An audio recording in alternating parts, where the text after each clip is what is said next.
ರಾಜ್ಯ ಸರ್ಕಾರದ ವಿರುದ್ಧ ಬಿಜೆಪಿ ನಾಯಕರು ಪ್ರತಿಭಟನೆಗೆ ಮುಂದಾಗಿದ್ದಾರೆ. ಬೆಂಗಳೂರಿನ ಫ್ರೀಡಂ ಪಾರ್ಕ್ನಲ್ಲಿ ಕಳೆದ 2 ದಿನಗಳ ಹಿಂದೆ ಏನು ರಾಜ್ಯ ಸರ್ಕಾರ ಪೆಟ್ರೋಲ್ ಮತ್ತೆ ಡೀಸೆಲ್ಗೆ ಬೆಲೆಯನ್ನ ಏರಿಕೆ ಮಾಡಿ ಆದೇಶವನ್ನ ಹೊರಡಿಸಿತ್ತು. ಪೆಟ್ರೋಲ್ಗೆ ₹3, ಡೀಸೆಲ್ಗೆ ₹3.50.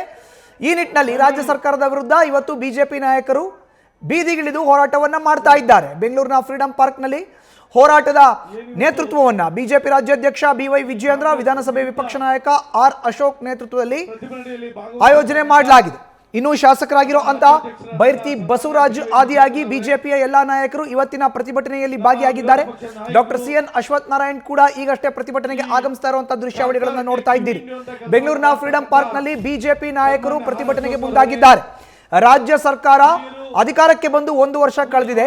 ಗ್ಯಾರಂಟಿಗಳಿಗೋಸ್ಕರ ರಾಜ್ಯ ಸರ್ಕಾರದ ಬೊಕ್ಕಸವನ್ನ ಖಾಲಿ ಮಾಡಿದೆ. ರಾಜ್ಯದಲ್ಲಿ ಕಳೆದ 1 ವರ್ಷದಿಂದ ಯಾವುದೇ ಅಭಿವೃದ್ಧಿ ಕೆಲಸ ಕಾರ್ಯಗಳು ಆಗಿಲ್ಲ. ಹೀಗಾಗಿ ಈಗ ಪೆಟ್ರೋಲ್ ಮತ್ತೆ ಡೀಸೆಲ್ ದರವನ್ನ ಏರಿಕೆ ಮಾಡಿರೋದು ಸರಿಯಲ್ಲ. ಲೋಕಸಭಾ ಚುನಾವಣೆಯ ಫಲಿತಾಂಶ ಬಂದ ಬಳಿಕ ನೇರವಾಗಿ ರಾಜ್ಯ ಸರ್ಕಾರ ಇಂತಹ ರೀತಿಯನ್ನ ಅನುಸರಿಸ್ತಾ ಇದೆ. ಇದನ್ನ ನಾವು ಖಂಡಿಸ್ತೇವೆ ಅನ್ನೋದನ್ನ ಮುಂದಿಟ್ಕೊಂಡು ಇವತ್ತು ರಾಜ್ಯ ಸರ್ಕಾರದ ವಿರುದ್ಧ ಬಿಜೆಪಿ ನಾಯಕರು ಬೆಂಗಳೂರಿನ ಫ್ರೀಡಂ ಪಾರ್ಕ್ನಲ್ಲಿ ಪ್ರತಿಭಟನೆಗೆ ಮುಂದಾಗಿದ್ದಾರೆ. ಬಿಜೆಪಿ ರಾಜ್ಯಾಧ್ಯಕ್ಷ BY ವಿಜಯೇಂದ್ರ, ವಿಧಾನಸಭೆ ವಿಪಕ್ಷ ನಾಯಕ R ಅಶೋಕ್, ಶಾಸಕರಾಗಿರುವಂತಹ ಡಾಕ್ಟರ್ CN ಅಶ್ವಥ್ ನಾರಾಯಣ್, ಬೈರ್ತಿ ಬಸವರಾಜು ಎಲ್ಲರೂ ಕೂಡ ಇವತ್ತಿನ ಪ್ರತಿಭಟನೆಯಲ್ಲಿ ಭಾಗಿಯಾಗಿದ್ದಾರೆ. ಒಂದ್ ಕಡೆ ದೃಶ್ಯಾವಳಿಗಳಲ್ಲಿ ನೋಡ್ತಾ ಇದ್ದೀವಿ, ಮಂಡ್ಯದಲ್ಲಿ ನಡೀತಾ ಇರುವಂತಹ ಪ್ರತಿಭಟನೆ. ಇವತ್ತು ರಾಜ್ಯಾದ್ಯಂತ ಬಿಜೆಪಿ ಪ್ರತಿಭಟನೆಗೆ ಕರೆಯನ್ನ ಕೊಟ್ಟಿದೆ. ಒಂದ್ ಕಡೆ ದೃಶ್ಯಾವಳಿಗಳಲ್ಲಿ ನೋಡ್ತಾ ಇದ್ದೀವಿ, ಫಸ್ಟ್ ವಿಂಡೋದಲ್ಲಿ ಮಂಡ್ಯದಲ್ಲಿ ಆಗ್ತಾ ಇರುವಂತಹ ಪ್ರತಿಭಟನೆ. ಮಂಡ್ಯ ಜಿಲ್ಲಾಧ್ಯಕ್ಷ ಇಂದ್ರೇಶ್ ಕುಮಾರ್ ನೇತೃತ್ವದಲ್ಲಿ ಬಿಜೆಪಿಯ ಕಾರ್ಯಕರ್ತರು ರಸ್ತೆಗಿಳಿದು ಹೋರಾಟವನ್ನ ಮಾಡ್ತಾ ಇದ್ದಾರೆ ರಾಜ್ಯ ಸರ್ಕಾರದ ವಿರುದ್ಧ. ಇನ್ನೊಂದು ಕಡೆ ಬಿಜೆಪಿ ರಾಜ್ಯಾಧ್ಯಕ್ಷ BY ವಿಜಯೇಂದ್ರ, ವಿಧಾನಸಭೆ ವಿಪಕ್ಷ ನಾಯಕ R ಅಶೋಕ್ ನೇತೃತ್ವದಲ್ಲಿ ನೇರವಾಗಿ ಬಿಜೆಪಿ ನಾಯಕರು ಪ್ರತಿಭಟನೆಗೆ ಮುಂದಾಗಿದ್ದಾರೆ. ಇದು ಬೆಂಗಳೂರಿನ ಫ್ರೀಡಂ ಪಾರ್ಕ್ನ ದೃಶ್ಯಾವಳಿ. ಒಂದು ಕಡೆ ಮಂಡ್ಯದಲ್ಲಿ ನಡೀತಾ ಇರುವಂತಹ ಪ್ರತಿಭಟನೆ, ಇನ್ನೊಂದು ಕಡೆ ಬೆಂಗಳೂರಿನ ಫ್ರೀಡಂ ಪಾರ್ಕ್ನಲ್ಲಿ ನಡೀತಾ ಇರುವಂತಹ ಪ್ರತಿಭಟನೆಯನ್ನ ನೋಡ್ತಾ ಇದ್ದೀರಿ. ಕಳೆದ 2 ದಿನಗಳ ಹಿಂದೆ ರಾಜ್ಯ ಸರ್ಕಾರ ಪೆಟ್ರೋಲ್ ಮತ್ತೆ ಡೀಸೆಲ್ ದರವನ್ನ ಏರಿಕೆ ಮಾಡಿ ಆದೇಶವನ್ನ ಹೊರಡಿಸಿತ್ತು. ಈ ಆದೇಶವನ್ನ ಖಂಡಿಸಿ ಇವತ್ತು ರಾಜ್ಯಾದ್ಯಂತ ಬಿಜೆಪಿ ನಾಯಕರು ಪ್ರತಿಭಟನೆಯನ್ನ ಮಾಡ್ತಾ ಇದ್ದಾರೆ. ವಿಶೇಷವಾಗಿ ಧನ್ಯವಾದ ಹೇಳಲಿಕ್ಕೆ ನಾನು ಬಯಸ್ತೇನೆ. ಬಂಧುಗಳೇ, ಕರ್ನಾಟಕ ಉಳಿಸಿ ಉಳಿಸಿ ಉಳಿಸಿ, ಕಾಂಗ್ರೆಸ್ ತೊಲಗಿಸಿ.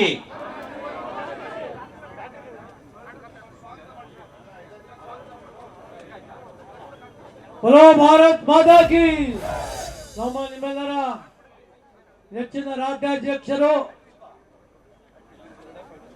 ಈ ಕಾರ್ಯಕ್ರಮದ ರೂವಾರಿಗಳು, ಇಡೀ ಕರ್ನಾಟಕದಲ್ಲಿ ಏಕಕಾಲದಲ್ಲಿ ಎಲ್ಲ ಜಿಲ್ಲೆಗಳನ್ನು ಸೂಲಕ್ಕೇರಿಸುತ್ತಿರುವ ಕಾಂಗ್ರೆಸ್ ಸರ್ಕಾರಕ್ಕೆ ಹೇಳಿದಿಕ್ಕಾರ. ಸಾಲ ಮಾಡಿ ಕರ್ನಾಟಕದ ಜನರನ್ನು ಸೂಲಕ್ಕೇರಿಸುತ್ತಿರುವ ಕಾಂಗ್ರೆಸ್ ಸರ್ಕಾರಕ್ಕೆ ಹೇಳಿದಿಕ್ಕಾರ. ಬೆಲೆ ಏರಿಕೆ ಮಾಡಿ ಅಯ್ಯಯ್ಯೋ ಅಯ್ಯಯ್ಯೋ ಅಯ್ಯಯ್ಯೋ ದೃಶ್ಯಾವಳಿಗಳು ನೋಡ್ತಾ ಇದೀವಿ. ಬೆಂಗಳೂರಿನ ಫ್ರೀಡಂ ಪಾರ್ಕ್ನಲ್ಲಿ ವಿಧಾನಸಭೆ ವಿಪಕ್ಷ ನಾಯಕ R ಅಶೋಕ್, ವಿಧಾನ ಪರಿಷತ್ ಸದಸ್ಯ CT ರವಿ, ಶಾಸಕರಾಗಿರೋ ಅಂತ S ರಘು ಎತ್ತಿನ ಗಾಡಿಯಲ್ಲಿ ವೇದಿಕೆಗೆ ಆಗಮಿಸಿದ್ದಾರೆ. ರಾಜ್ಯ ಸರ್ಕಾರ ಪೆಟ್ರೋಲ್ ಮತ್ತೆ ಡೀಸೆಲ್ಗೆ ಏನು ಬೆಲೆಯನ್ನ ಏರಿಕೆ ಮಾಡಿ ಆದೇಶವನ್ನ ಹೊರಡಿಸಿದೆ, ಈ ಆದೇಶವನ್ನ ಖಂಡಿಸಿ ಇವತ್ತು ಬೆಂಗಳೂರಿನ ಫ್ರೀಡಂ ಪಾರ್ಕ್ನಲ್ಲಿ ಬಿಜೆಪಿ ನಾಯಕರು ಪ್ರತಿಭಟನೆಗೆ ಮುಂದಾಗಿದ್ದಾರೆ. ಇನ್ನು ಪ್ರತಿಭಟನಾ ವೇದಿಕೆಯಲ್ಲಿ ಖುದ್ದು ಬಿಜೆಪಿ ರಾಜ್ಯಾಧ್ಯಕ್ಷ BY ವಿಜಯೇಂದ್ರ, ವಿಧಾನಸಭೆ ವಿಪಕ್ಷ ನಾಯಕ R ಅಶೋಕ್, ಶಾಸಕರಾಗಿರುವಂತಹ Byrathi Basavaraj, S Raghu, doctor CN Ashwath Narayan ಉಪಸ್ಥಿತರಿದ್ದಾರೆ.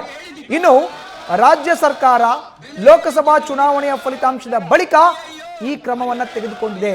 ಇದನ್ನು ನಾವು ಖಂಡಿಸ್ತೇವೆ. ಎಲ್ಲೂ ಏರಿಕೆ ಆಗದ ಪೆಟ್ರೋಲ್ ಮತ್ತೆ ಡೀಸೆಲ್ ನಮ್ಮ ರಾಜ್ಯದಲ್ಲಿ ಏರಿಕೆ ಯಾಕೆ ಅನ್ನೋ ಪ್ರಶ್ನೆಯನ್ನ ಬಿಜೆಪಿ ನಾಯಕರು ಮಾಡ್ತಾ ಇದ್ದಾರೆ. ಪ್ರಬಲ ಅಸ್ತ್ರ ಇದು ಬಿಜೆಪಿ ನಾಯಕರಿಗೆ. ಇತ್ತೀಚೆಗಷ್ಟೇ ವಾಲ್ಮೀಕಿ ನಿಗಮದ ಅವ್ಯವಹಾರ ಪ್ರಕರಣಕ್ಕೆ ಸಂಬಂಧಪಟ್ಟಂತೆ ಸಚಿವರೊಬ್ಬರ ತಲೆದಂಡ ಆಯಿತು. ಅದಾದ ಬಳಿಕ ಈಗ ಬೆಲೆ ಏರಿಕೆಯನ್ನ ವಿರೋಧಿಸಿ ರಾಜ್ಯ ಬಿಜೆಪಿ ನಾಯಕರು ಪ್ರತಿಭಟನೆಗೆ ಮುಂದಾಗಿದ್ದಾರೆ. ಬೆಂಗಳೂರಿನ ಫ್ರೀಡಂ ಪಾರ್ಕ್ನಲ್ಲಿ ಬಿಜೆಪಿ ನಾಯಕರು ಪ್ರತಿಭಟನೆಯನ್ನ ಮಾಡ್ತಾ ಇದ್ದಾರೆ. ಒಂದ್ ಕಡೆ ದೃಶ್ಯಾವಳಿಗಳಲ್ಲಿ ನೋಡ್ತಾ ಇದ್ರಿ, ಮಂಡ್ಯದಲ್ಲಿ ನಡೀತಾ ಇರುವಂತಹ ಬಿಜೆಪಿಯ ಪ್ರತಿಭಟನೆ. ಮಂಡ್ಯ ಜಿಲ್ಲಾಧ್ಯಕ್ಷ ಇಂದ್ರೇಶ್ ಕುಮಾರ್ ನೇತೃತ್ವದಲ್ಲಿ ರಸ್ತೆಗಿಳಿದು ಹೋರಾಟವನ್ನ ಮಾಡ್ತಾ ಇದ್ರೆ, 2ನೇ ವಿಂಡೋದಲ್ಲಿ ಬೆಂಗಳೂರಿನಲ್ಲಿ ನಡೀತಾ ಇರುವಂತಹ ಬಿಜೆಪಿ ಪ್ರತಿಭಟನೆ, ಇನ್ನು 3ನೇ ವಿಂಡೋದಲ್ಲಿ ಮಂಗಳೂರಿನಲ್ಲಿ ಬಿಜೆಪಿ ನಾಯಕರು ಮಾಡ್ತಾ ಇರುವಂತಹ ಪ್ರತಿಭಟನೆಯ ದೃಶ್ಯಾವಳಿಗಳನ್ನ ನ್ಯೂಸ್ ಫಸ್ಟ್ ನ ಸ್ಕ್ರೀನ್ ಮೇಲ್ಗಡೆ ನೋಡ್ತಾ ಇದ್ದೀವಿ. ನ್ಯೂಸ್ ಫಸ್ಟ್ ನಿರ್ಭೀತಿಯಿಂದ ನಿಮ್ಮ ಪರವಾಗಿ.